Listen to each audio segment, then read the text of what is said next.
கிறிஸ்து இயேசுவுக்குள் மிகவும் அன்பாக அழைக்கப்பட்ட அன்புக்குரிய சகோதர சகோதரிகளே, உங்கள் யாவருக்கும் நம்முடைய பரமபிதா யெகோவா தேவனுடைய நாமத்தினாலும் கர்த்தராகிய இயேசு கிறிஸ்துவனுடைய நாமத்தினாலும் கிருபையும் சமாதானம் உண்டாவதாக இந்த அன்பின் வாழ்த்தலை இந்த வேலையை தெரிவித்துக் கொள்கிறேன்.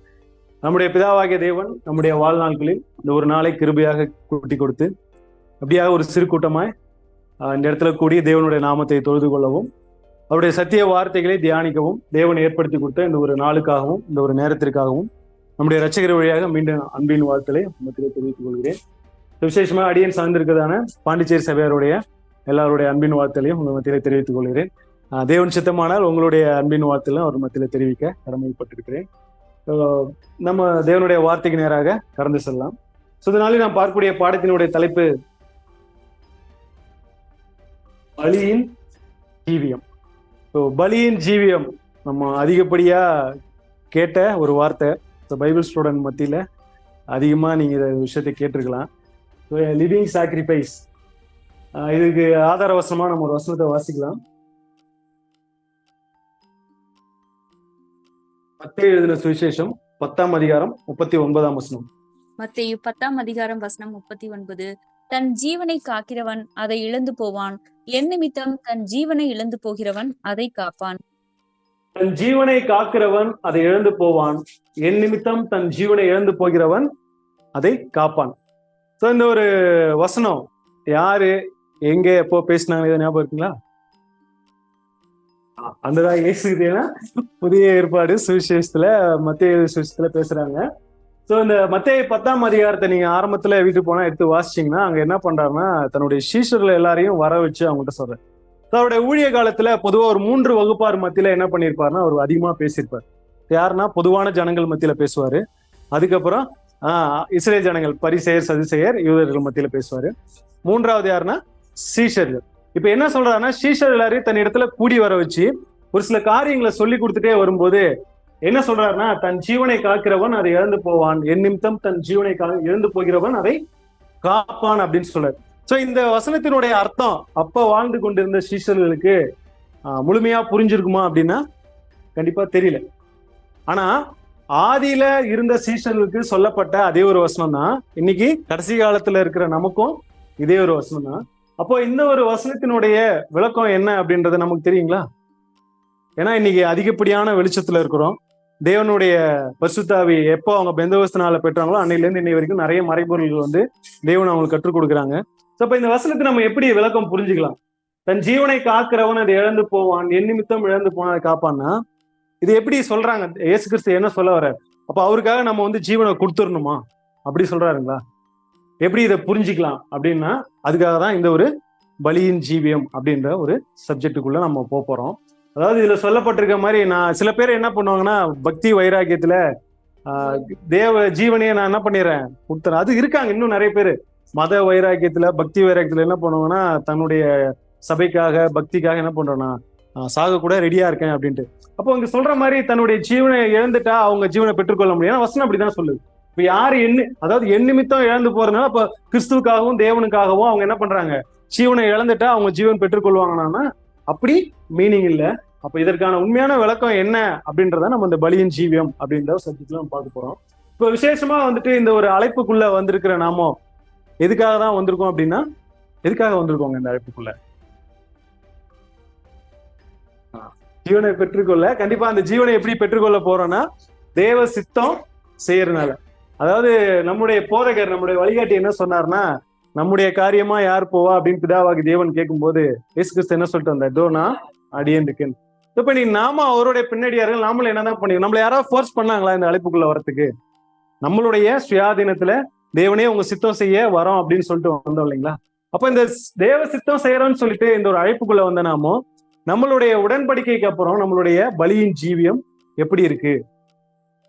நிறைய பேர் வந்துட்டு இந்த ஒரு அழைப்புக்குள்ள வர்றதே அவங்களுக்கு பெரிய போராட்டமா இருக்கும். ஏன்னா எல்லாரும் இதுக்குள்ள ஈஸியா வந்துட முடியாது. நிறைய எதிர்ப்புகள் போராட்டங்கள் குடும்பத்துல இருக்கும்.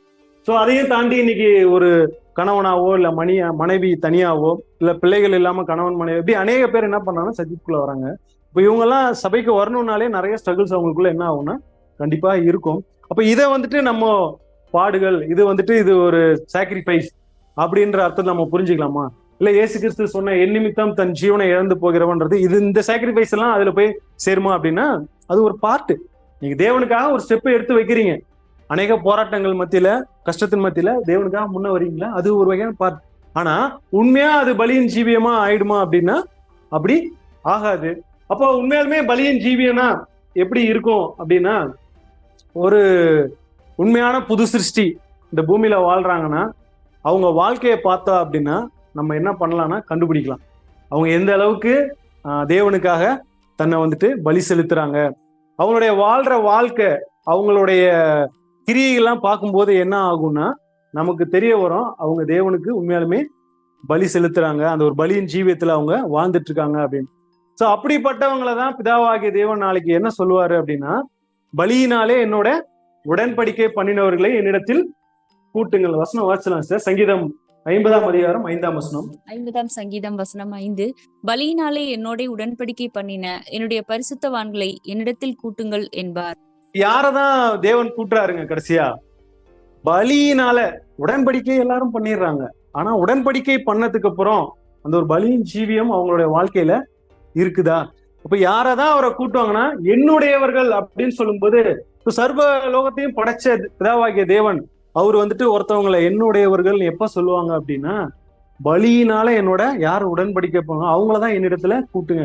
நாளைக்கு ராஜ்யத்துல அவரோடு கூட சேர்ந்து இயேசு கிறிஸ்துவோடு சேர்ந்து அந்த ஒரு தேவனுடைய ராஜ்யத்துல அவருடைய விருப்பத்தை செய்ய போற அப்ப நாம வந்துட்டு எப்படி இருக்கணும்னா பலியினால உடன்படிக்கை செஞ்சிருக்கணும்ன்றாரு. ஒருவேளை இந்த பலியினால உடன்படிக்கை செய்யல அப்படின்னா நம்ம அந்த ஒரு திட்டத்துக்குள்ள கிறிஸ்துவோட சேர்ந்து அந்த ராஜ்யத்துல போய் நம்ம அரசாள முடியுமானா முடியாது. ஏன் அப்படின்னா இதை வந்துட்டு தேவன் வந்துட்டு வேறுபடுத்தி காட்டுறாங்க. ஸோ இன்னைக்கு யோசிச்சு பாருங்க, ஒட்டுமொத்த உலக ஜனங்களும் அவங்க மனம் போன போக்குல விருப்பத்தோட வாழ்ந்துட்டு இருக்காங்க. அவங்களுடைய நேரமாகட்டும், அவங்களுடைய பணம், செல்வாக்கு எல்லாத்தையும் என்னன்னா அவங்க விருப்பம் போல செலவு பண்ணிட்டு இருக்காங்க. ஆனா ஒரு பலியினால உடன்படிக்கை பண்ண புது சிருஷ்டிக்கும் உலகத்தானுக்கும் இருக்கக்கூடிய ஒரு பெரிய வித்தியாசம் என்னன்னா அவங்களுடைய வாழ்க்கை. ஸோ இன்னைக்கு எடுத்துக்கோங்களேன், இப்போ இந்த இடத்துல கூடியிருக்கிறோம். ஸோ சண்டே இன்னைக்கு உலக பிரகாரமா எல்லாரும் எப்படி இருப்பாங்க? காலையிலே எந்திரிச்சவனே போய் நல்லா மட்டன் ஸ்டால்ல ஃபிஷ் எல்லாம் வாங்கி நல்லா தடபுடலாம் செஞ்சு சாப்பிட்டுட்டு நல்லா மதியம் ரெஸ்ட் எடுத்துட்டு ஈவினிங் அப்படியே அவுட்டிங் எங்க வெளியே போயிட்டு அந்த ஒரு நாளே வந்துட்டு எப்படி என்ஜாய் பண்ணணும் அப்படின்ற ஒரு மைண்ட் செட்ல தான் அவங்களுக்கு நோக்கமாவே இருக்கும். ஆனா உண்மையாலுமே ஒரு புது சிருஷ்டிக்கும் உலகத்தானுக்கும் இருக்கக்கூடிய ஒரு பெரிய வித்தியாசம் என்னன்னா இந்த பலியின் ஜீவியம் தான். நம்மளோட நேரத்தை இன்னைக்கு கொடுத்துருக்கோம் இல்லைங்களா? தேவனுக்காகவும் கிறிஸ்துக்காகவும் இந்த நேரத்தை கொடுத்து நம்ம தேவ வார்த்தைகளை கேட்கிறோம் இல்லைங்களா? ஸோ இது ஒரு வகையான பலியின் ஜீவியம் அப்படின்னு சொல்லி பாக்குறோம். ஸோ இப்படிப்பட்டவங்களை தான் தேவன் என்ன சொல்றாருன்னா என்னிடத்துல கூட்டுங்க அப்படின்னு சொல்லுவாங்க. அப்போ பலியின் ஜீவியம் அப்படின்றத நம்ம இன்னும் வசனத்தின் மூலியமா கிளியரா புரிஞ்சுக்கணும்னா வசனம் வாசிக்கலாம். ரோமர் 12ஆம் அதிகாரம் 1ஆம் வசனம். ரோமர் 12ஆம் அதிகாரம் வசனம் 1. அப்படி இருக்க சகோதரரே, நீங்கள் உங்கள் சரீரங்களை பரிசுத்தமும் தேவனுக்கு பிரியமுமான ஜீவ பலியாக ஒப்பு கொடுக்க வேண்டும் என்று தேவனுடைய இரக்கங்களை முன்னிட்டு உங்களை வேண்டிக் கொள்கிறேன். இதுவே நீங்கள் செய்யத்தக்க புத்தியுள்ள ஆராதனை. வேத மாணவர்களை எந்த நேரத்துல தட்டி எழுப்பினாலும் கேட்டா சொல்லக்கூடிய ஒரு வசனம் என்னன்னா ரோமர் 12:1. அப்போ என்ன பவுல் இந்த இடத்துல சொல்ல வராங்க அப்படின்னா, உங்கள் சரீரங்களை பரிசுத்தமும் தேவனுக்கு பிரியமான ஜீவ பலியா ஒப்பு கொடுக்கறது தான் பலியின் ஜீவியம் அப்படின்னு டிஃபைன் பண்றாரு. அப்போ சரீரங்களை பரிசுத்தமும் தேவனுக்கு பிரியமான ஜீவ பலியா ஒப்பு கொடுக்கறது பலியின் ஜீவியம் அப்படின்னா, இப்போ வசனத்திலேருந்து எப்படி இன்னும் புரிஞ்சுக்கலாம்னா, சரீரங்களை பரிசுத்தமா கொடுக்கணும் அப்படின்னு பவுல் சொல்றாரு இல்லைங்களா? இப்போ நம்ம இந்த ஒரு உடன்படிக்கை வராதுக்கு முன்னாடி, அழைப்புக்குள்ள வராதுக்கு முன்னாடி வரைக்கும் நம்ம எப்படி வாழ்ந்திருப்போம்? பாஸ்ட் லைஃப் நம்மளுக்கு எப்படி இருக்கும் அப்படின்னா எப்படி இருக்குங்க?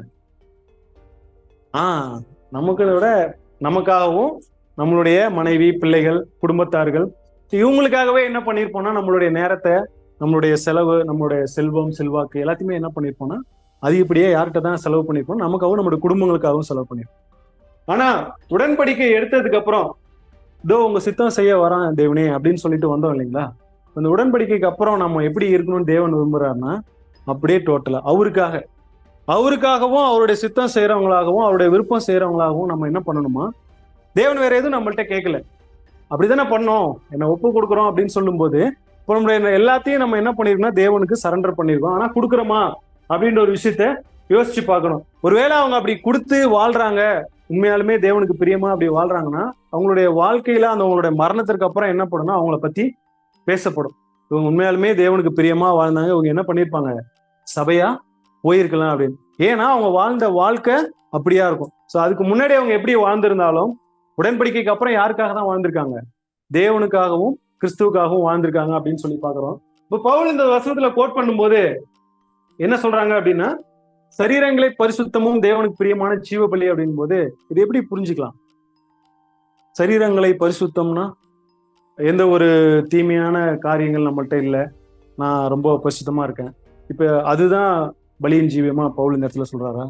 அப்படி பார்த்தா நீங்க உலகத்துல எவ்வளவு பேர் சன்மார்க்கம் இருக்காரு இல்லைங்களா, எந்த ஒரு கெட்ட பழக்கமே இல்லை, எந்த ஒரு தீமையான காரியங்களுமே செய்யறது இல்லை.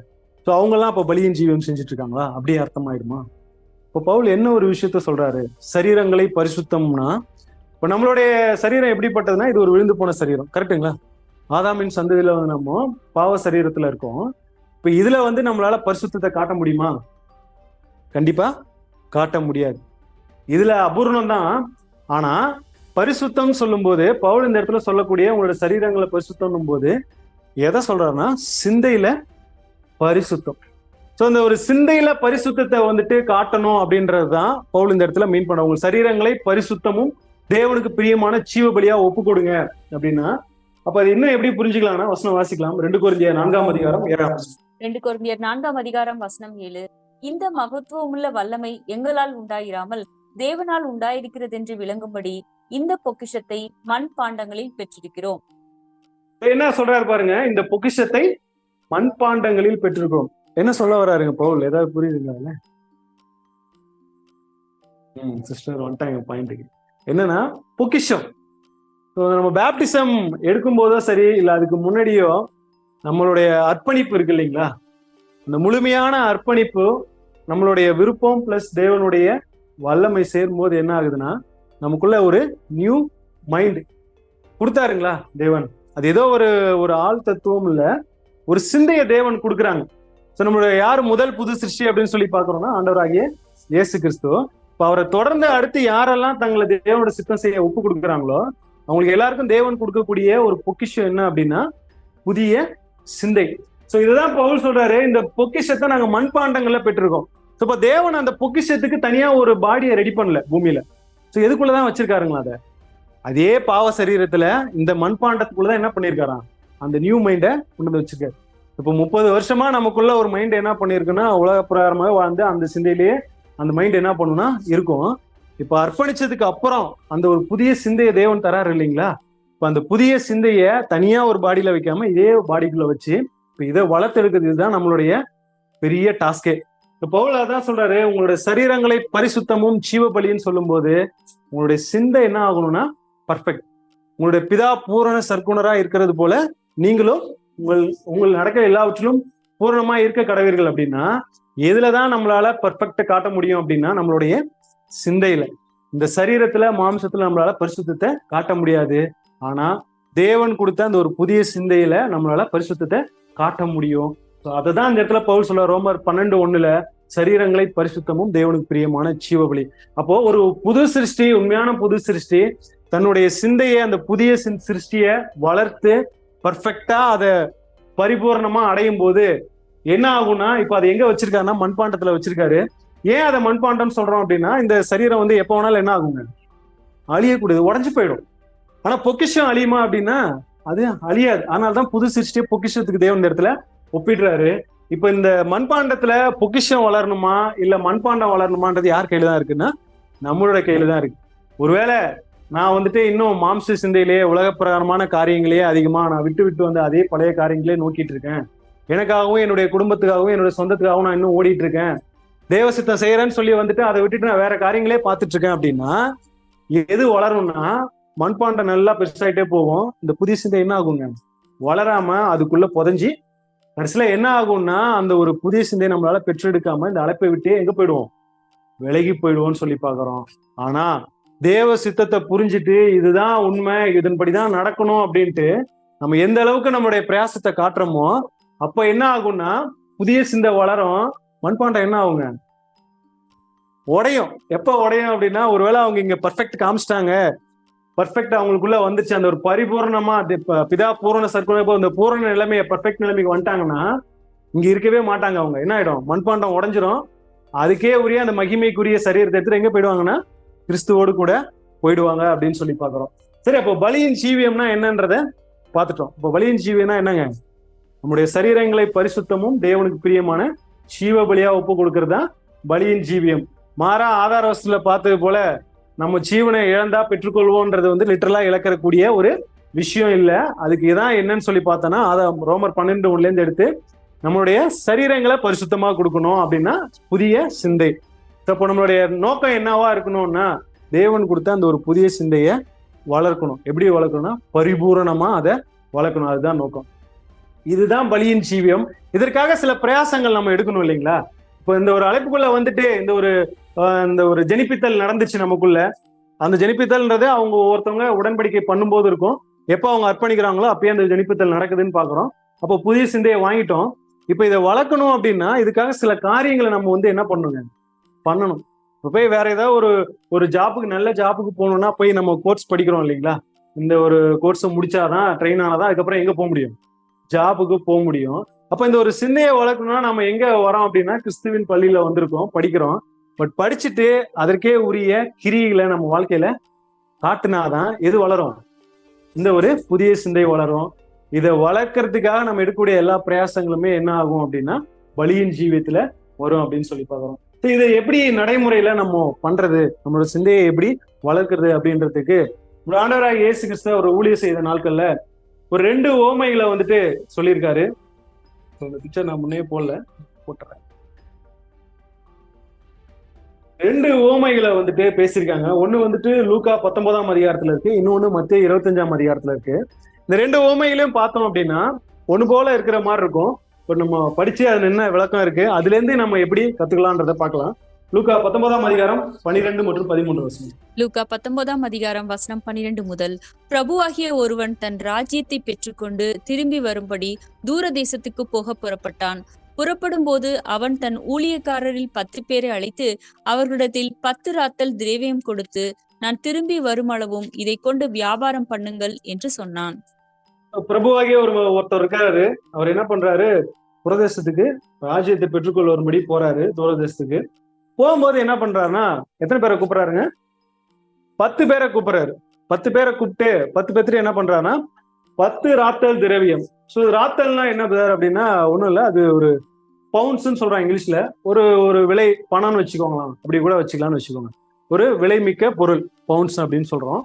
அப்ப அந்த ராத்தல் என்ன பண்றாருன்னா 10 பேருக்கு என்ன பண்றாருன்னா எல்லாருக்கும் 10 எப்படி ஈக்குவலா கொடுக்குறாரு.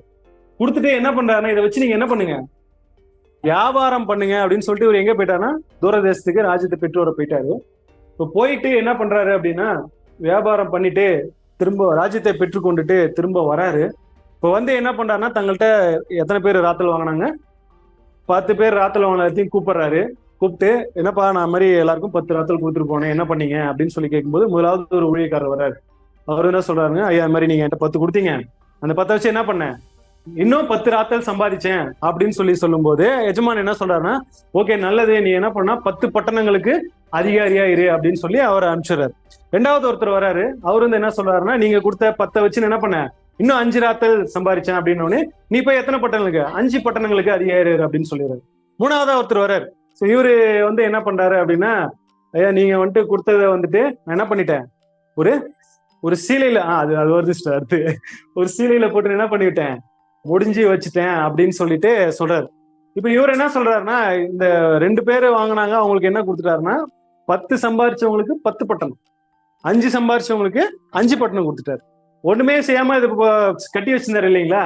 இவர் என்ன சொல்றாரு, நீங்க வந்துட்டு விதைக்காத இடத்துல வந்துட்டு அறுக்கிறவரு, இல்லாத இடத்துல இருந்து எடுக்கிற ஒரு கடினமான மனுஷன் என்ன பண்ணிட்டேன், இதை போட்டு சீலையில முடிஞ்சு வச்சுட்டேன் அப்படின்னு சொல்லும்போது அவர் என்ன சொல்றாருன்னா அவரை கடிந்து கொண்டு நீ அதை என்ன பண்ணிக்கலாம், சோம்பல் என்ன பண்ணிருக்கலாம்னா அதை காசுக்காரர் வசத்துல கொடுத்து வச்சிருந்தா கூட நான் என்ன பண்ணுவேன், திரும்பி நான் வரும்போது அதை வட்டியோட வாங்கியிருப்பேனே அப்படின்ட்டு.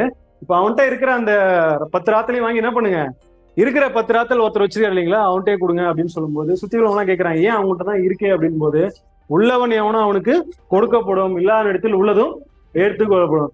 என்ன ஒரு விஷயத்த இந்த ஓமையில சொல்ல வராரு அப்படின்றத நம்ம பின்னாடி அடுத்தடுத்து பார்க்க போறோம். 2வது ஓமை அதையும் படிச்சிடலாம். மத்தேயு 25ஆம் அதிகாரம் 14 மற்றும் 15 வசனம். மத்தேயு 23ஆம் அதிகாரம் வசனம் 14 முதல். அன்றியும் பரலோக ராஜ்யம் புறதேசத்துக்கு பிரயாணமாய் போகிற ஒரு மனுஷன் தன் ஊழியக்காரரை அழைத்து தன் ஆஸ்திகளை அவர்கள் வசமாய் ஒப்புக் கொடுத்தது போல இருக்கிறது. அவன் அவனுடைய திறமைக்கு தக்கதாக ஒருவனிடத்தில் 5 தாலந்தும் ஒருவனிடத்தில் 2 தாலந்தும் ஒருவனிடத்தில் 1 தாலந்துமாக கொடுத்து உடனே பிரயாணப்பட்டு போனான். இந்த ஒரு ஓமையில இங்கேயும் யாருதான் அப்படின்னு சொல்லி பாக்குறோம்னா, ஒரு மனுஷன் இருக்காரு, இவரும் பிரயாணமா பிரதேசத்துக்கு போறாரு. சரி, இங்க இவரு எத்தனை பேரை கூப்பிடுறாருங்க? 3 பேரு. 3 பேரை கூப்பிட்டு 3 பேருக்கும் ஈக்குவலா கொடுக்குறாரா அப்படின்னு சொல்லி பார்த்தா என்ன பண்ணல, ஈக்குவலா கொடுக்கல. ஒருத்தட்ட எத்தனை தாளந்து கொடுக்குறாருங்க? 5 தாளந்து கொடுக்குறாரு. ஒருத்தவங்ககிட்ட 2 தாளந்து கொடுக்குறாரு. கடைசியா வந்தவங்ககிட்ட 1 தாளந்து. இப்ப இவரும் என்ன பண்றாருன்னா, 3 பேரை கூப்பிட்டு 3 பேருக்கும் தாளந்து கொடுத்துட்டு எங்க போயிட்டாருன்னா தூரதேசத்துக்கு போயிட்டாரு. இப்ப போயிட்டு இவரும் ரிட்டர்ன் வராரு. இப்போ வந்து எல்லாரையும் கூப்பிடுறாரு, வாங்க நான் அவங்கள்ட்ட 5 தாளந்து கொடுத்தனே வச்சு என்ன பண்ணீங்கன்னும் போது, இப்போ ஃபர்ஸ்ட் ஒருத்தர் வர்றாரு வந்து, எஜமா நீங்க கொடுத்த 5 தாளந்து வச்சு நான் என்ன பண்ணிட்டேன், இன்னும் 10 தாளந்து சம்பாரிச்சேன் அப்படின்னும் போது, ஓகே நல்லது, உத்தமும் உண்மையும் உள்ள ஊழியக்காரனே, நீ கொஞ்சத்துல உண்மையா இருந்த அநேகத்து மேல என்ன பண்ணுவாங்க அதிகாரியா வைப்பேன் அப்படின்ட்டு என்ன பண்றாருன்னா அவர் ஆசீர்வதிக்கிறாரு. 2வது ஒருத்தர் வந்து அந்த 2 தாளந்து வாங்கினார் இல்லைங்களா, அவர் வந்து என்ன பண்றாரு, நான் இன்னும் வந்து டபுளா பண்ணானா அப்படின்னு சொல்லும் போது அவர் என்ன பண்றாருன்னா, ஓகே உத்தமும் உண்மையும் உள்ள ஊழியக்காரன் என்ன பண்ணேன், அநேகத்தின் மேல உன்னை அதிகாரியா வைப்பான்னு சொல்லி அனுப்பிச்சாரு. 3வது ஒருத்தர் வர்றாரு. இவரு என்ன பண்ணிட்டாரு அப்படின்னா, வாங்கின தாளந்து 1 தாளந்து என்ன பண்ணிட்டாரு, மண்ணுக்குள்ள தோண்டி உதச்சி வச்சிட்டாரு. இவரும் அதே மாதிரியே சொல்ல, நீங்க கடினமான ஊழியக்காரன்னு தெரிஞ்சு நான் என்ன பண்றேன் போச்சு வச்சிட்டேன் எஜமானும் போது, அவரையும் எப்படி கடிந்து கொள்றாருன்னா, நீ காசுக்கார வசத்துல கொடுத்து வச்சிருந்தா நான் வட்டியோட வந்து வாங்கியிருப்பேனே அப்படின்னு சொல்லிட்டு அவர்கிட்ட இருந்து பிடிங்கி இருக்கிறவங்ககிட்ட கொடுக்குற ஒரு விஷயத்த பாக்குறோம். இந்த 2 ஓமையும் பார்க்கும்போது எப்படி இருக்கீங்க, ஆல்மோஸ்ட் ஈக்குவலா இருக்கிற மாதிரி இருக்கும். ஆனா 2 ஓமைகளும் ஒன்று இல்லை. ஸோ அதுக்கான டிஃப்ரெண்ட் என்ன அப்படின்றத பார்க்கலாம். இப்போ லூக்கா 19ஆம் அதிகாரத்துல வந்த ஓமையில பார்த்தோம்னா அங்க யார் இருக்கான்னா பிரபுவாகிய ஒருத்தர். இங்க மத்தேயுல பார்க்கும்போது ஒரு மனுஷன். ஸோ அங்க 10 பேரை கூப்பிடுறாரு, இங்க எத்தனை பேருங்க, 3 பேரை கூப்பிடுறாரு. இங்க 10 பேருக்கு 10 ராத்தல் ஈக்குவலா கொடுக்கப்படுது. ஆனா அங்க 3 பேருக்கு என்ன பண்றாங்கன்னா திறமைக்கு தக்கதா. அது ஏன் வித்தியாசம்னா, அந்த 3 பேர்ல யாரோட திறமை இருக்கோ அந்த திறமைக்கு தக்கதா ஒருத்தவங்களுக்கு 5 ஒருத்தவங்களுக்கு 2 ஒருத்தவங்களுக்கு 1 அப்படி கொடுக்கறத சொல்லி பாக்குறோம். ஸோ இங்க என்னன்னா ஆசீர்வாதம் எப்படின்னு சொல்லி பார்த்தோம்னா, ராத்தல் ஓமையில டிஃப்ரெண்ட், அதாவது அவங்களுடைய ஊழியம் செஞ்சு, அதாவது அவங்க சம்பாரிச்சு தக்கின மாதிரி 10 போட்டனா 5 போட்டனா அப்படி கொடுக்குறாரு. ஆனா தாளந்து ஓமையில சொல்லி பார்த்தா வெகுமதி எப்படி இருக்குங்க, ஒரே வெகுமதி தான். என்ன பண்ணாரு, நீ கொஞ்சத்துல உண்மையா இருந்த அநேகத்தினோன்னு அதிகாரம் வைப்பன்னு சொல்லி எப்படிதான் ஆரம்பிக்கிறாருன்னா, எல்லாருக்குமே ஒரே விதமான ஆசீர்வாதத்தை கொடுக்கறத நம்ம சொல்லி பார்க்கிறோம். அப்ப இந்த ஒரு 2 ஓமைகள்ல இருந்து நம்ம என்ன புரிஞ்சுக்கிறோம் அப்படின்னா, நம்மளோட நடைமுறை வாழ்க்கையில இந்த ஒரு பலியின் ஜீவியம் எப்படி செய்யணும்னா இந்த 2 ஓமைகளை வச்சுதான் நம்ம செய்ய போறோம். ஸோ இதற்கான விளக்கம் என்ன அப்படின்றத ஒன்று பார்க்கலாம். ஸோ இது 2ம் அப்போ ஒன்னா அப்படின்னு சொல்லிட்டு நம்மளுடைய மூத்த சகோதரர் ரசல் அவர்கிட்ட கேட்கும்போது அவர் என்ன விளக்கம் கொடுக்குறாரு அப்படின்னா, இது 2மே வந்துட்டு ஒண்ணு கிடையாது, பட் எப்படி கம்பேர் பண்ணலாம் அப்படின்னா ரயில் தண்டவாளம் மாதிரி. ஸோ இப்போ 2த்துலயும் வந்துட்டு வேற வேற ட்ராக் தான். ஆனா அதுல 2ம் ஒன்னா போகும்போது அது ஒருமித்து போகும்போது என்னன்னா ஒரு ஒரு நல்ல ஒரு பயணத்தை கொடுக்குது இல்லைங்களா. அந்த மாதிரி இந்த 2ஐயும் நம்மளுடைய வாழ்க்கையில கை கொள்ளும் போது அது ஒரு நல்ல ஆசீர்வாதமான ஒரு காரியத்துக்கு வழிவகுக்கும் அப்படின்ற. அப்போ ராத்தல் போன்ற சில காரியங்கள், தாளந்து போன்ற சில காரியங்கள் இருக்கு. அது என்ன அப்படின்றத நம்ம ஒண்ணு ஒண்ணா பார்க்கலாம். ஸோ முதலாவது ராத்தல் போன்ற காரியங்கள்.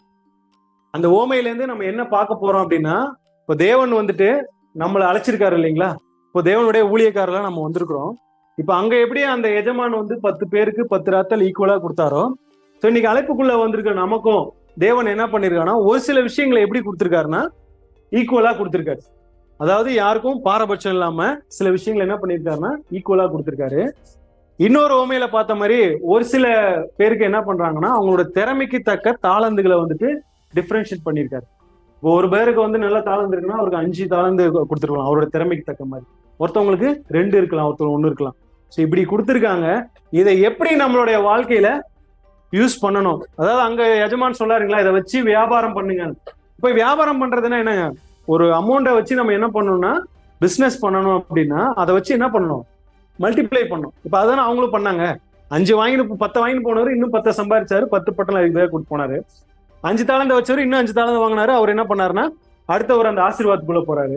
அப்ப தேவன் நமக்கிட்டே என்ன பண்ணிருக்காருன்னா ராத்தல் மாதிரி சில விஷயங்களை ஈக்குவலா கொடுத்திருக்காரு.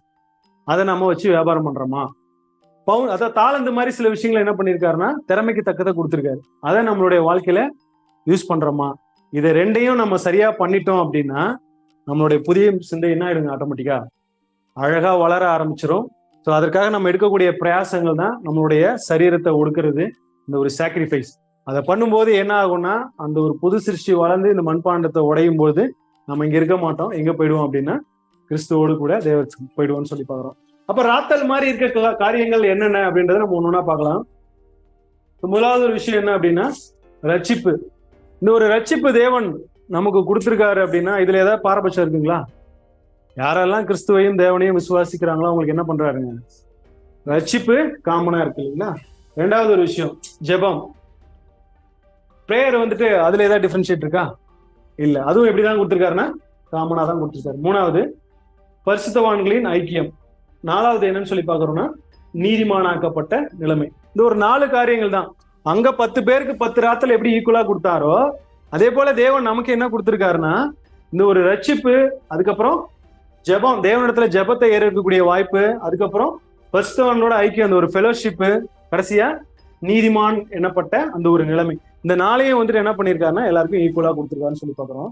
ரெண்டாவது ஓமையில பார்க்கும்போது தாளந்து போன்ற காரியங்கள் என்னென்ன அப்படின்னா ஃபர்ஸ்ட் நேரம், செல்வம், ஆரோக்கியம், செல்வாக்கு, அறிவு.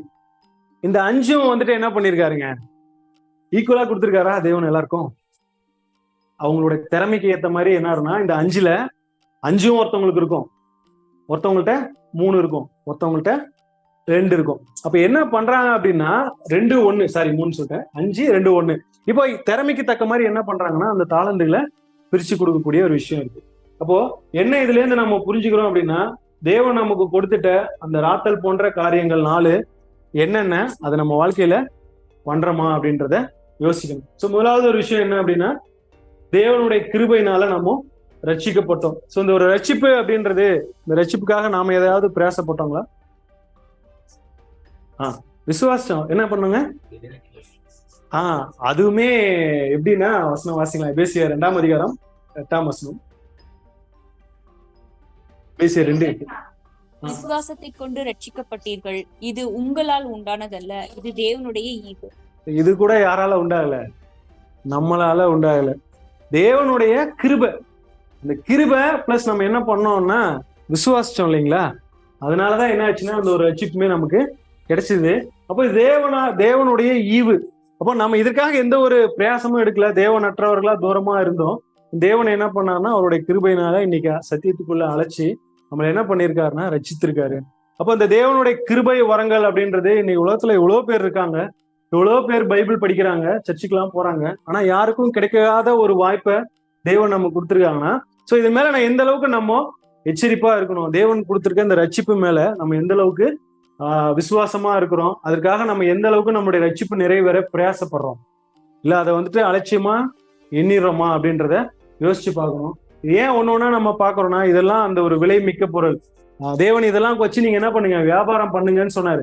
அப்ப இதை நம்ம என்ன பண்ணணும்னா அந்த ஒரு பவுன்ஸ், அந்த ராத்தல் போன்ற காரியம் அப்படின்னு சொல்லி பாக்குறோம்.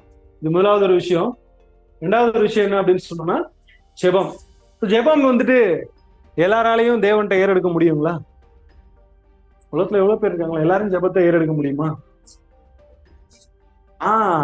எல்லாரோட ஜெபம் ஒருவேளை அவங்க பண்ணாலுமே என்ன பண்ணாதுங்க, ஜெபம் கேட்கப்படாது. சோ யாரோட ஜெபத்தை தான் கேட்கிறாங்க, தேவன் நீதிமானுடைய ஜெபத்தை தான் கேட்கிறாரு. அப்போ பாவிகள் இருக்காங்க உலகத்துல, தேவன் அற்றவர்கள் இருக்காங்க, அவங்க எல்லாம் சொல்ல முடியுமானா? அப்போ தேவன் நம்ம கொடுத்துருக்கூடிய 2வது ஒரு பெரிய விஷயம் என்ன அப்படின்னா தேவன் இடத்துல ஜெபத்தை, அவர்கிட்ட போயிட்டு அப்பா பிதாவே அப்படின்னு கூப்பிடக்கூடிய அளவுக்கு அந்த ஒரு க்ளோஸ் யாருக்கு தான் கொடுத்த, புத்திர சுவீகாரம் யாருக்கு தான் இருக்குன்னா நமக்கு தான் கொடுத்துருக்காரு அப்படின்னு சொல்லி பாக்குறோம். ஏன் இந்த ஜெபத்தை வந்து நம்ம அதிகமா இன்சிஸ்ட் பண்றோம் அப்படின்னா ஆண்டவராகிய இயேசு கிறிஸ்து அவருடைய வாழ்க்கையில அந்த ஒரு ஜெபத்தினுடைய மேன்மையை, முக்கியத்துவத்தை யாருக்கு கத்து கொடுத்துருக்காருங்க, சீஷர்கள்ட்ட கத்து கொடுத்துருக்காரு. அவருடைய லைஃப்ல பாத்தீங்கன்னா அந்த 3.5 வருஷம் ஊழியத்துல அவர் அடுத்து செய்யக்கூடிய ஒவ்வொரு கட்டத்துக்கும் நகரும் போது என்ன பண்ணுவார்னா பிதாவாகி தேவன் இடத்துல போயிட்டு ஜெபம் பண்ணுவார். உதாரணத்துக்கு அவர் 12 சீஷர்ல செலக்ட் பண்றாரு இல்லைங்களா, அடுத்த நாள் காலையில செலக்ட் பண்ண போறாரு. நைட்டு ஃபுல்லா என்ன பண்றாருன்னா அது முதல் நாள் நைட்டு ஃபுல்லுமே தேவனோட என்ன பண்றாருங்க, ஜெபம். அப்ப ஜெபம்ன்றது எவ்வளவு முக்கியம் அப்படின்றத அந்த இடத்துல நமக்கு உணர்த்தக்கூடியதை பாக்குறோம். ஏன் அப்படின்னா இன்னைக்கு நம்ம வாழ்ந்து கொண்டிருக்க உலகம் டோட்டலா நமக்கு எதிரா செயல்படும். நம்ம வந்துட்டு எதிர் மத்தியில தான் வாழ்ந்துட்டு இருக்கோம் அப்படின்னா சாக்கடை மத்தியில தான். இதுல இருந்து நம்ம பரிசுத்தமா வரணும், நம்ம மேல கரைப்படாம. அப்படின்னும் போது சும்மா இருக்குமானா கண்டிப்பா பாடுகள், போராட்டங்கள், உபத்திரவங்கள் என்ன ஆகும்னா நமக்கு அதிகமா வரும். ஸோ அப்படிப்பட்ட சூழ்நிலையில நம்ம என்ன பண்ணணும்னா ஜெபத்தை தான் ஏறெடுக்கணும். ஸோ அப்படி ஜெபம் ஏறெடுக்கும் போது அநேக நேரங்கள்ல என்ன பண்ணிடுவோம்னா நமக்கு எல்லாமே சாதகமா இருக்கு, சந்தோஷமா இருக்கும்போது தேவனை போற்றி துதிக்கிறது, எதிராக நடக்குது, நம்ம கேட்டது ஒண்ணு நடக்கிறது ஒண்ணுன்னா அந்த நேரத்துல என்ன பண்ணிடுவோம், பதறி தேவன்கிட்ட கூட ஏன் தேவனே இப்படி எல்லாம் பண்றீங்க, என்னால தாங்க முடியல, என்ன பண்ணிடுவோம். ஆனா அதை கூட நம்முடைய ஆண்டவராக இயேசு கிறிஸ்து என்ன பண்றாருன்னா பிதா விரும்புற வண்ணமா நமக்காக என்ன பண்றாரு, அவருக்கு பரிந்து பேசுறாரு. அவர் நமக்காக பரிந்து பேசல அப்படின்னா நம்மளோட ஜெபம் யார்கிட்ட போகாது அப்படின்னா தேவன்கிட்ட போகாது. அப்போ அந்த ஜெபம் எந்த அளவுக்கு முக்கியன்றதை பாக்குறோம். அநேக நேரங்களில் நம்ம என்ன பண்ணிடுவோம்னா யார்கிட்ட போய் சொல்லணுமோ அவர்கிட்ட சொல்லாம நம்ம சுத்தி இருக்கிற சகோதர சகோதரிட்ட போய் என்ன பண்ணிடுவோம், போய் சொல்லிடுவோம். ஸோ அவங்களால என்ன பண்ண முடியும்னா அவங்களும் அபூர்ண சரீரத்துல இருக்காங்க, மாம்சத்துல என்ன பண்ண முடியும்னா நமக்கு சரியான ஒரு தீர்வை கொடுக்க முடியுமானா கண்டிப்பா கொடுக்க முடியாது. அவங்களால நம்மளுடைய கஷ்டத்தை புரிஞ்சுக்கொள்ள முடியாது. ஆனா சகலத்தையும் படைச்ச தேவன் இடத்துல போய் நம்மளோட கஷ்டத்தை சொல்லும் போது அவர் வெறுமனே ஆறுதல் மட்டும் பண்ற தேவன் இல்லை, மாறா என்ன பண்றாரு அப்படின்னா வாக்கு தத்தத்தின் மூலியமா என்ன பண்றாருங்க, விடுதலை செய்யறாரு. அந்த விடுதலை எப்படின்னா தேவன் நமக்கு வேதாகமத்துல கொடுக்கக்கூடிய எல்லா வாக்கு தத்தங்களும். ஸோ ஒரு வசனம் இருக்கு இல்லைங்களா, நீங்கள் ஒன்றுக்கும் கவலைப்படாமல் எல்லாவற்றையும் குறித்த உங்கள் விண்ணப்பங்களை ஸ்தோத்திரத்தோடுக்கூடிய ஜெபத்தினாலும் வேண்டுதலினாலும் தேவனுக்கு தெரியப்படுத்துங்கள், அப்போது எல்லா புத்திக்கும் மேலான தேவ சமாதானம் உங்கள் இருதயத்தை ஆண்டு கொள்ளணும் போது. ஸோ இந்த வசனத்தை எந்த அளவுக்கு நம்ம விசுவாசிக்கிறோம், தெளிவா சொல்றாரு, நீங்கள் ஒன்றுக்கும் கவலைப்படாமல் எல்லாவற்றையும் குறித்த உங்கள் விண்ணப்பங்களை அவர்கிட்ட சொல்லுங்கன்றாரு. நம்ம அப்படி என்ன பண்ண மாட்டோம்னா சொல்லணும், இதெல்லாம் போய் எப்படி தேவன்கிட்ட சொல்றது, சரி பண்ணிக்கலாம், இவரை பிடிச்சா இந்த விஷயம் சரியாயிடும், இல்ல இவரை பார்த்தோம்னா இந்த விஷயம் சரியாயிடும். இப்படி யாருடைய இன்ஃபுளுன்ஸ் தேடி போறோம் அப்படின்னா மனுஷர்களுடைய உதவியை நாடி போயிடுவோம். ஆனா தேவன் அதை விரும்புறது இல்ல. அவர்கிட்ட போனோம்னா வாக்கு தத்தத்தை நம்ம விசுவாசிக்கிறது மூலியமா அந்த ஒரு விஷயத்துல இருந்து ஆறுதல் கொடுக்குறாரு, கவலைகள்லாம் நம்ம அதுல இருந்து வெளியே வரவும். அந்த நேரத்துல நமக்கு என்ன பலன் தேவை தேவனா இருக்கும். அதுக்காக தேவன் வந்துட்டு நமக்கு எந்த கஷ்டத்தையுமே கொடுக்காம பெயர் சபையில சொல்ற மாதிரி நீங்க வந்தீங்கன்னா உங்களுக்கு கஷ்டம், உங்களை வருத்தப்பட்டு பாரம் சுமக்கு நீங்க வாங்க, உங்களுடைய கஷ்டம்லாம் சரியாயிடும், உங்களுக்கு நிறைய ஆசீர்வாதம் கிடைக்கும், அப்படி தேவன் சொல்லுவாருங்களா? பாதையே இடுக்கமான பாதை தான், நீங்க வந்தா இதுலதான் போகணும், பாடுகள் உபத்திரின் வழியதான் போகணும், தெளிவா சொல்றாரு. அப்போ பாடுகள் கஷ்டங்கள் இருக்கும், ஆனால் மத்தியில என்ன பண்ணுவாரு அப்படின்னா தேவையான பரிசுத்தாவியும் பலத்தையும் கொடுத்து என்ன பண்ணுவாருங்க, நம்ம முன்னேறி செல்றதுக்கு என்ன பண்ணுவாருன்னா தேவன் வழி நடத்துவாங்க. சோ இந்த ஒரு கிரேஸ் இது யாருக்கு கொடுக்கப்பட்டிருக்குன்னா, இதுவும் நமக்கு எப்படி கொடுக்கப்பட்டிருக்குன்னா ஈக்குவலா எல்லாருக்கும் கொடுத்து. இதுல ஏதாவது பாரபட்சம் இருக்குங்களா, தேவன் இவங்க ஜெபத்தை தான் கேட்பாரு அவங்க இல்ல, எல்லாருக்குமே ஈக்குவலா கொடுத்துருக்காருன்னு சொல்லி பாக்குறோம். மூன்றாவது ஒரு விஷயம் என்ன அப்படின்னா ஃபெலோஷிப், பரிசுத்தவான்களுடைய ஐக்கியம். சோ பரிசுத்தவான் ஐக்கியம் சொல்லும்போது வசனம் வாசிச்சலாம் சிஸ்டர். மத்தேயு 18:20. மத்தேயு 18:20. ஏனெனில் 2 பேராவது 3 பேராவது என் நாமத்தினாலே எங்கே கூடி இருக்கிறார்களோ அங்கே அவர்கள் நடுவிலே இருக்கிறேன் என்றார். இப்போ இந்த இடத்துல தேவனுடைய பிரசன்ஸ் இருக்கிறது உணர்றீங்களா? அல்ல வசனம் அதான, அதாவது மகாபரிசுத்தமான விசுவாசம்னா என்ன, தேவன் என்ன சத்தியத்தை சொல்றாங்களோ அத அப்படி. அப்போ ஏன் இந்த ஃபெலோஷிப்பை வந்துட்டு தேவன் அதிகமா உறுதிப்படுத்துறாங்க அப்படின்னா, எங்க 2-3 பேர் என் நாமத்துல கூடியிருக்கலாம் அங்க என்ன பண்றேன், அவர் மத்தியில இருக்கிறேன்னு சொல்றாரு இல்லைங்களா? அப்போ நிறைய நேரங்கள்ல என்ன பண்ணிடுறோம்னா இந்த ஒரு ஃபெலோஷிப்பை நம்ம என்ன பண்ணிடுறோம் அப்படின்னா மிஸ் பண்றோம். நிறைய ரீசன் இருக்கும், அதெல்லாம் வந்துட்டு நம்ம அந்த நேரத்துல கேட்டா எங்களோட சூழ்நிலை உங்களுக்கு புரியாது அப்படின்னு நம்ம சொல்லிடுவோம். ஆனா தேவனுக்காக கொடுக்கக்கூடிய அந்த ஒரு மணி நேரம் 2 மணி நேரம் அந்த பரிசுத்தவானோட ஐக்கியத்துல போகும்போது என்ன ஆகுதுன்னா நம்மளுடைய அந்த ஒரு பரிசுத்த ஆவியினுடைய துணையை நம்ம என்ன பண்ண முடியும்னா ஃபீல் பண்ண முடியும். இப்போ நம்ம தனியா இருக்கும்போது அந்த நிலக்கரி எல்லாம் பார்த்துருப்பீங்க இல்லைங்களா, அது வந்துட்டு அதை நெருப்புல ஒன்னா எரிஞ்சிட்டு இருக்கும்போது எல்லாமே எப்படின்னா கனகன நல்லாவே எரிஞ்சிட்டு இருக்கும். ஆனா அந்த ஒரு கறித்துண்டை மட்டும் எடுத்து நீங்க எட்டக்க வச்சிட்டீங்க அப்படின்னா என்ன ஆகும்னா அணைஞ்சிரும். அதே போலதான் நம்மளுடைய பரிசுத்த ஆவி அந்த ஜீவியம் எப்படி இருக்கும் அப்படின்னா ஐக்கியத்துல மட்டும்தான். என்ன ஒருவேளை நம்மளது அணைஞ்சு போயிருந்தாலும் இந்த ஃபெலோஷிப்ல வரும்போது அவங்க கூட சேரும்போது என்ன ஆகும்னா திரும்ப எரிய ஆரம்பிச்சிடும். அநேக நேரங்கள்ல சில வருத்தங்கள் இல்ல ஒரு மிஸ் அண்டர்ஸ்டாண்டிங் கூட இருக்கும் சபையில. ஆனா அதெல்லாம் நம்ம பெருசுப்படுத்தாம ஐக்கியத்தை வந்துட்டு விடாம ஃபெலோஷிப்புக்கு அதிகமா வர முயற்சிக்கணும். இன்னும் நிறைய பேர் என்ன ரீசன் சொல்லுவாங்கன்னா, எனக்கு படிப்பறிவு இல்லைங்க, எனக்கு இங்கிலீஷ் நாலேஜ் இல்லை, எனக்கு கம்ப்யூட்டர் ஆப்ரேட் பண்ண தெரியல, அதனால நான் சபைக்கு போறதில்ல, வீட்டுல இருந்தே நான் இதுல கேட்டுக்கிறேன். அப்படியெல்லாம் தேவன் விடல. காலத்துக்கு ஏற்ற சத்தியத்தை இன்னைக்கு அநேக டெக்னாலஜி மூலியமா என்ன பண்ணிட்டு இருக்காங்கன்னா கொடுத்துட்டு இருக்காங்க. ஸோ ஆடியோ சப்ஜெக்ட் வருது, ஸோ ஸோ அதை ஈஸியா கேட்கலாம். அவங்க தமிழ்ல எல்லாமே டிரான்ஸ்லேட் பண்ணிட்டாங்க. இப்படி எல்லா வகையான காரியங்களுமே தேவன் கொடுத்துருக்காங்கன்னும் போது நம்ம என்ன பண்ணோம்னா கூடுகையை மிஸ் பண்ணக்கூடாது அப்படின்னு சொல்லி பாக்குறோம். ஸோ 4வது ஒரு விஷயம் என்ன அப்படின்னா நீதிமானாக்கப்பட்ட நிலைமை. ஸோ இந்த ஒரு ஸ்டேஜ் சுவிசேஷ யுகத்துல வாழ்ந்துட்டு இருக்கு. இப்போ இதுக்கு முன்னாடி வாழ்ந்தவங்களுக்கும் கிடையாது, இனி பின்னாடி வரப்போறவங்களுக்கும் கிடையாது. என்ன அப்படின்னா யாருங்க, யார் அந்த நீதிமான்? நாமதான் நீதிமானா என்ன படுறோம்? நீதிமான் கிடையாது. ஆக்சுவலா நம்மளுடைய நீதி நியாயங்கள்லாம் எப்படிங்க, அழுக்கான கந்தை. ஸோ தேவனுடைய பெரிதான கிருபையில கிறிஸ்துவனுடைய ஈடுபலியை விசுவாசிச்சதுனால கிறிஸ்து நமக்கு என்ன கொடுத்தாருன்னா அந்த ஒரு நீதியின் வஸ்திரத்தை வாங்கிட்டு இன்னைக்கு நாம இங்க இயேசு கிறிஸ்து பிதாவாக தேவனை வந்துட்டு பார்க்க முடியும். ஏன்னா அவரு நீதி நியாயமும் அவருடைய சிங்காசனத்தின் ஆதாரம். அப்படியேற்பட்ட முன்னாடி போய் நம்ம நிக்கவே முடியாது. அப்போ நீதிமானா தேவன் என்ன பண்றாருங்க, நம்மள என்றாரு அப்படின்னு சொல்லி பாக்குறோம். வசனம் கூட வாசிச்சலாம். ரோமர் 4ஆம் அதிகாரம் 6ஆம் வசனம். ரோமர் 4ஆம் அதிகாரம் வசனம் 6. அந்தபடி கிரியைகள் இல்லாமல் தேவனாலே நீதிமான் என்று எண்ணப்படுகிற மனுஷனுடைய பாக்கியத்தை காண்பிக்கும் பொருட்டு தேவனாலே நீதிமான் எண்ணப்படுறோம்.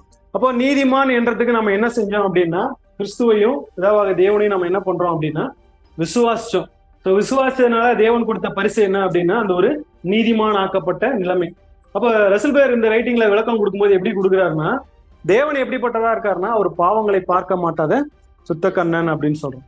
அப்போ நம்ம உடன்படிக்கை செய்யும் போது யார்கிட்ட உடன்படிக்கை போட்டோம்? தேவனுக்கிட்ட அக்ரிமெண்ட் போட்டோம் இல்லைங்களா? பொதுவா நீங்க உலக பிரகாரமா அக்ரிமெண்ட் போடுறாங்கன்னா 2 பேருமே எப்படிப்பட்ட ஸ்டேட்டஸ்ல இருப்பாங்கன்னா ஈக்குவல் ஸ்டேட்டஸ்ல இருப்பாங்க. அப்படிப்பட்டவங்க தான் என்ன பண்ணுவாங்கன்னா அக்ரிமெண்ட் போட முடியும். இன்னைக்கு நம்மளோட ஸ்டேட்டஸ் என்னன்னா அகல பாதாளம், பாவியான நிலைமையில இருக்கிறோம்.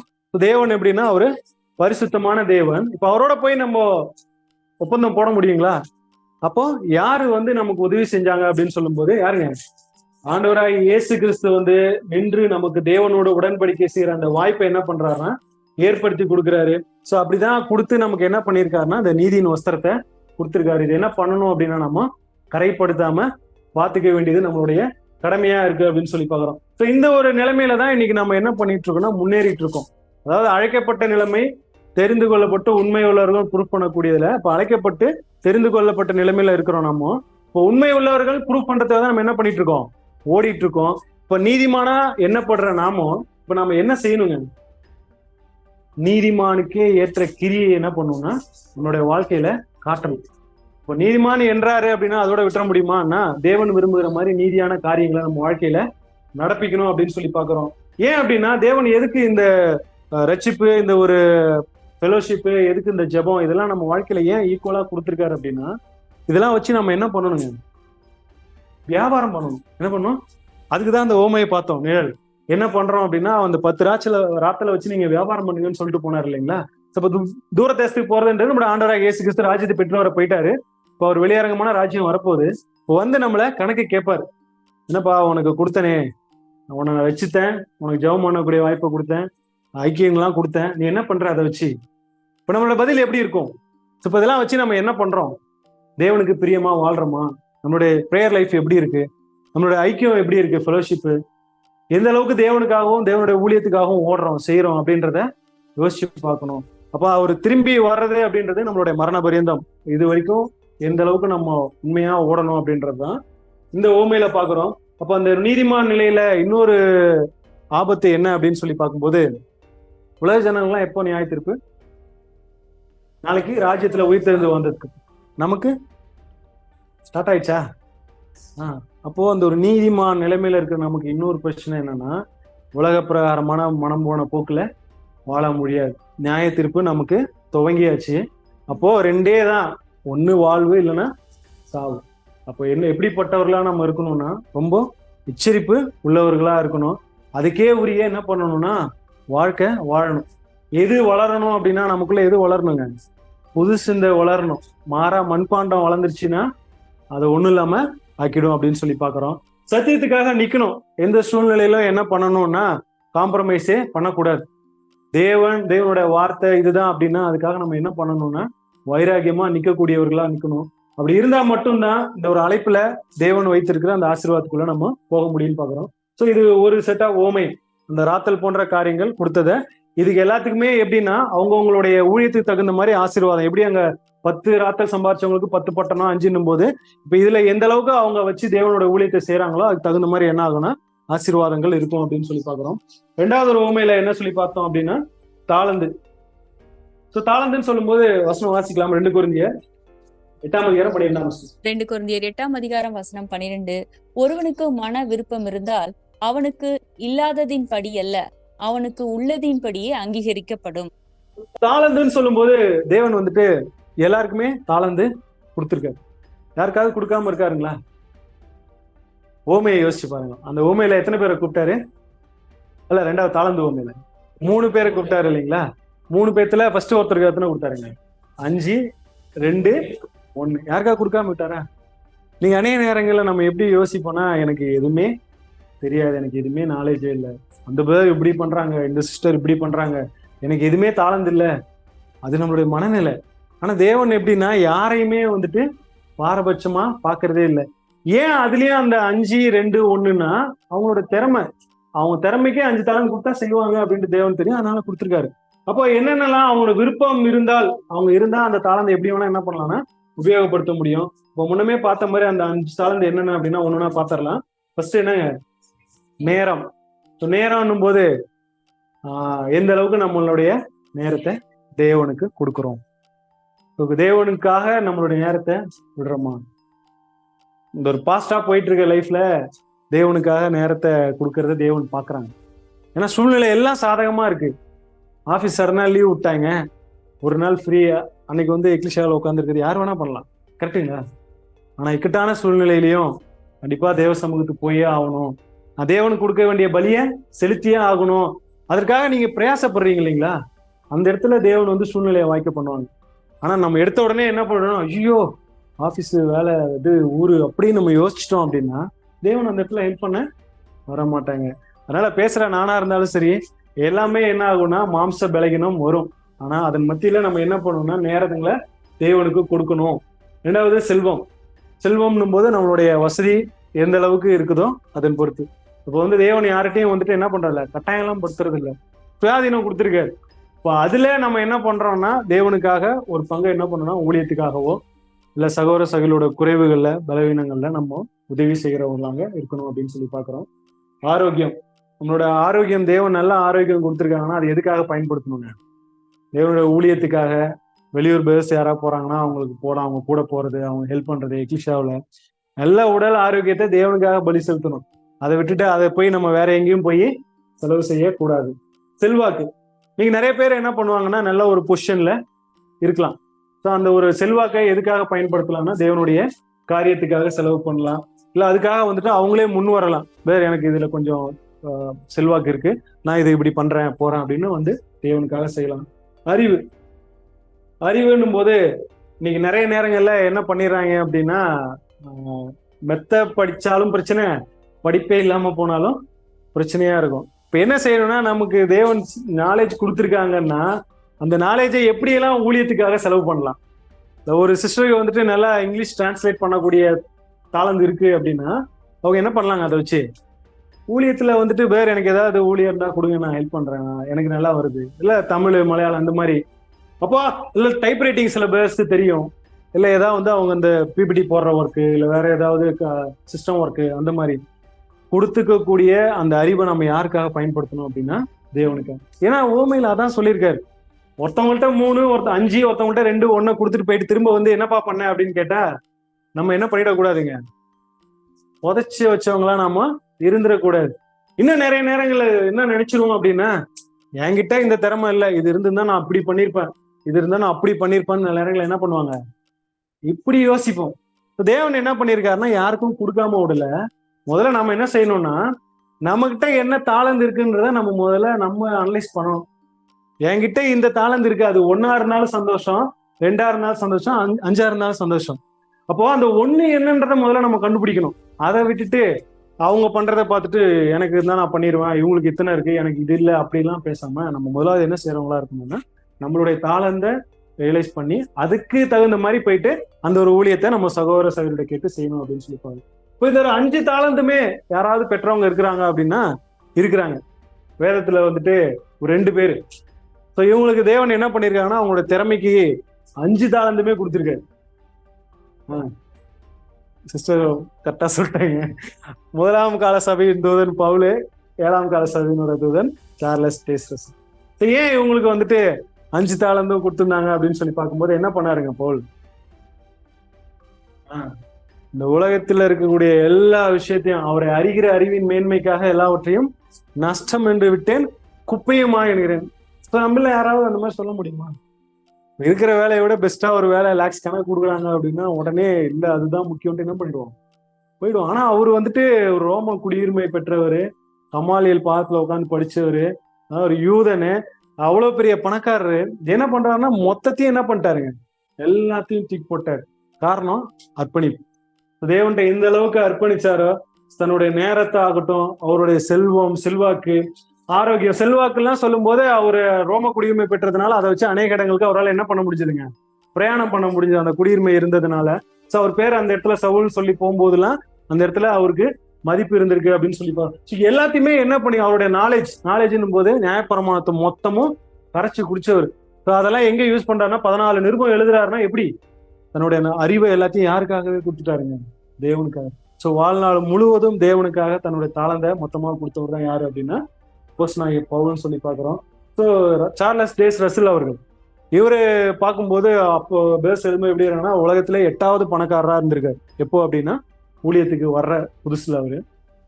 ஸோ கடைசியா அவரு மரிக்கும் போது என்னன்னா ரொம்ப ஒரு ஏழ்மையான சூழ்நிலை. இன்னொரு விஷயம் என்னன்னா அவர் உடம்புல இருக்கிற எல்லா பார்ட்ஸுமே என்ன ஆயிடுச்சுங்க, டோட்டலா எல்லாமே வீணா போய் கடைசியா தான் இறந்திருக்காரு. என்னன்னா அந்த உடல் உறுப்புகளை கூட தேவனுக்காகவே இயங்கி இல்லைன்னா 50,000 பக்கம் வந்து அவரால் எழுத முடியுமா? கண்ணுல எவ்வளவு இருந்திருக்கும், உடம்புல எவ்வளவு வலி இருந்திருக்கும். ஸோ எதுக்காக இதெல்லாம் நம்ம பாக்குறோம் அப்படின்னா 5 தாளந்தை ஏன் தேவன் அவங்களுக்கு கொடுத்தாங்கன்னா திறமைக்கு தக்கன மாதிரி கொடுத்தாரு. ஆனா இன்னைக்கு நம்ம யாருக்கும் தேவன் கொடுக்காம விடல, ஏதோ ஒண்ணு இருக்கும், அந்த ஒன்றை கண்டுபிடிச்சு நம்ம என்ன செய்யணும் அப்படின்னா அந்த தாளந்தை தேவனுக்காக பயன்படுத்துகிறவர்களா நாம இருக்கணும் அப்படின்னு சொல்லி பாக்குறோம். இப்போ இந்த தாளந்து போன்ற காரியங்களை வந்துட்டு நம்மளுடைய வாழ்க்கையில பண்ணல அப்படின்னா வசனம் வாசிக்கலாம். மத்தேயு 23ஆம் அதிகாரம் 21ஆம் வசனம். மத்தேயு 25ஆம் அதிகாரம் வசனம் 21. அவனுடைய எஜமான் அவனை நோக்கி, நல்லது, உத்தமமும் உண்மையுமுள்ள ஊழியக்காரனே, கொஞ்சத்திலே உண்மையாய் இருந்தாய், அநேகத்தின் மேல் உன்னை அதிகாரியாக வைப்பேன், உன் எஜமானுடைய சந்தோஷத்திற்குள் பிரவேசி என்றான். இப்போ 5, 2, 1 அதை உண்மையா நம்ம பயன்படுத்திட்டோம் அப்படின்னா என்ன ஆகுங்க, எஜமானுடைய சந்தோஷத்துக்குள்ள. கொஞ்சத்துல உண்மையா இருந்த அநேகத்தின் மேல அதிகாரினா என்னங்க, நாளைக்கு ராஜ்யத்துல கிறிஸ்துவோடு கூட சேர்ந்து அந்த ஒரு ஆளுகை அரசாட்சி செய்யக்கூடிய வாய்ப்பு யாருக்கு அப்படின்னா இந்த சபை வாய்ப்பு அப்படின்னு சொல்லி பாக்குறோம். ஒருவேளை அப்படி பண்ணல, அந்த 2 பேர் பண்ணாங்க இல்லைங்களா, ராத்தல் ஓமையில ஒருத்தர் வாங்கி போய் சீலையில முடிஞ்சு வச்சுட்டாரு, இன்னொருத்தர் என்ன பண்ணாருங்க, மனுக்குள்ள புதைச்சி வச்சுட்டாரு. அவங்கள பார்த்து திட்டினார் இல்லைங்களா இயேசு கிறிஸ்து, நீ அதை என்ன பண்ணிருக்கலாம், போய் காசுக்காரர் வசல கொடுத்துருந்தா நான் வரும்போது என்ன பண்ணிருப்பாரு, வட்டியோட திரும்ப வாங்கியிருப்பாங்க. இது எப்படி புரிஞ்சுக்கலாம்? காசுக்காரன்னு சொல்லும் போது, காசுக்காரனா எனக்கு பேங்க்ல போட்டு வச்சுதான் என்ன பண்ணிருப்பேன், வந்து வட்டியோட இன்ட்ரெஸ்டோட வாங்கியிருப்பேனே அப்படின்னா இது எப்படி நம்ம புரிஞ்சுக்கலாம் அப்படின்னா, காசுக்காரன்றது சபை, எக்லிஷியா. நீ அட்லீஸ்ட் யூஸ் பண்ணனாலும் பரவாயில்ல, அந்த தாளந்துகளையும் ராத்தல் போன்ற நீ என்ன பண்ணிருக்கலாம், எக்லிஷியாக வந்திருந்தாலே போதும், கரெக்டா கூடுகையில வந்துட்டு போயிருந்தாலே என்ன பண்ணிருக்கோம், அதுலயாவது அந்த ஒரு குணலட்சணம் உனக்குள்ள வளர்ந்துருக்கும், நான் திரும்ப வந்து பெற்றுக்கொள்வனே அப்படின்றது அந்த ஒரு கூடுகைக்கு மிஸ் பண்ணாம வர்றது. இப்போ நாளானது எவ்வளவா சமீபத்து வர்றதை பாக்குறோமோ நம்ம என்ன பண்ணணும்னா அந்த அளவுக்கு பிரயோஜனப்படுத்தணும், சபை கூடி வருதுல விட்டு விடாதபடி இருக்கணும் அப்படின்னு சொல்லி பாக்குறோம். கடைசியா அந்த ஒரு கட்டிங்ஸ் பார்த்து நம்ம முடிக்கலாம். ஸோ ஒன்னொன்னு நானே படிச்சிடறேன். அப்போ தேவன் நம்ம கிட்ட எதிர்பார்க்கறது என்னன்னா வளர்ச்சி. இந்த அழைப்புக்குள்ள வந்துட்டு நாமோ இன்னும் அழைத்த அழைப்பிலே இருக்கிறோமா இல்ல வளர்ந்துருக்கிறோமா? எல்லாருமே எதிர்பார்க்கிற ஒண்ணு அப்படிதானுங்களா? ஸ்கூல்ல போய் ஃபர்ஸ்ட் ஸ்டாண்டர்ட் படிக்கிறோம்னா அடுத்தடுத்த ஸ்டேஜுக்கு என்ன பண்ணணும்னா போகணும், ஒரே ஸ்டேஜ்ல இருக்க முடியாது.